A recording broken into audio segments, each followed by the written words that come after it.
Hello. What's up, people? I made a video a couple weeks back, and I just wanted to kind of follow up on something that I always found kind of interesting. I wanted to share it, see what maybe someone wanted to comment and tell me what they think. In my last video, I was talking about entheogens and psychedelics and magnetic ley lines, and ultimately I was talking about induction zones where the ancients used to find these places on the Earth's electromagnetic grid points where the Earth's natural electromagnetic induction would generally be naturally stronger during periodic times of the day, and how they would build structures to amplify this induction. I think it's interesting if you look at like Tesla's technology and his coils that he used to build his, and he wanted to distribute this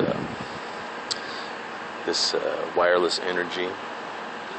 And if you take into consideration that the pyramids of Giza were trying to essentially do the same thing,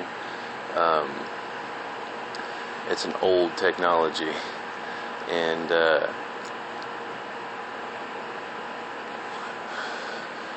I think the thing that was missing during Tesla's day was the receiver.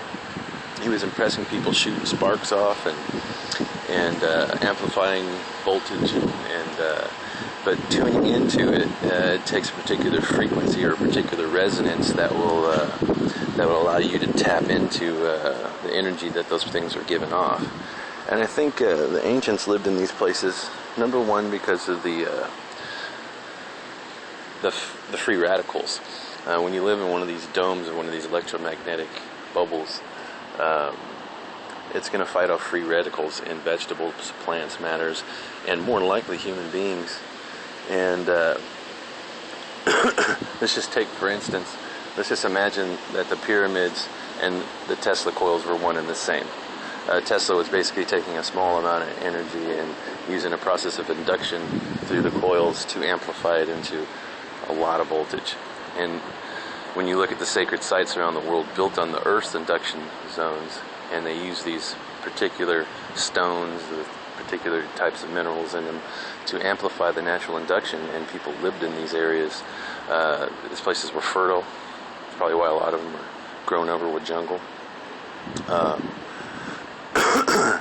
So it would help with the culture for fertility and such.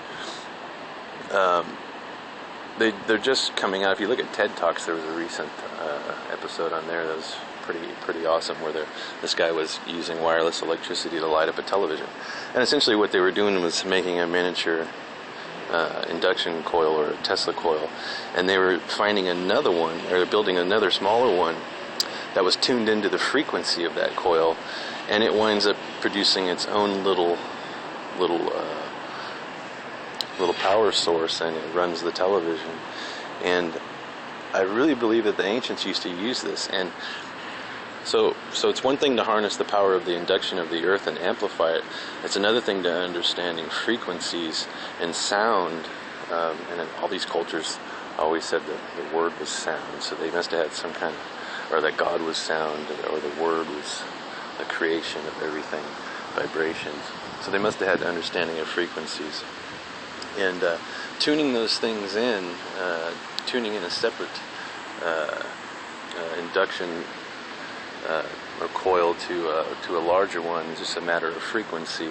And it's the same thing that, like, you could shatter glass with it. And I always think that if they mastered this stuff back in the day, you know, it's probably no wonder they can blow down walls, like the story in the Bible where they blow down the walls of Jericho with noise.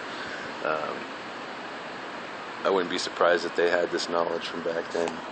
But I think it's cool that someday, you know, Tesla's technology that he obviously rediscovered, it's going to change the world. I mean, it was impressive that you can walk up next to a Tesla coil and light up a light bulb without being plugged into it. But if you took that light bulb and you built another a receiver or a little inductor, and you tuned it into the frequency of that larger one, now you can get away from that thing and actually have some distance. where you don't have to stand right next to those huge Tesla coils. And that's the one thing that was missing, was the receiver back in his day. And maybe he had that in mind, but it didn't make it out. But it's possible for us to have wireless energy. It's running everywhere. It's shooting off of radio towers and television signals.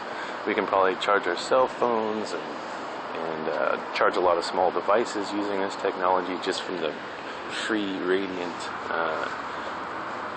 electricity running in the ionosphere.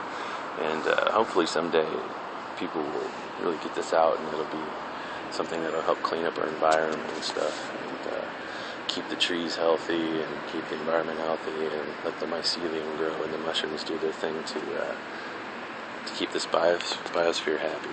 But anyways, I just wanted to share that with you. Have a great day, people.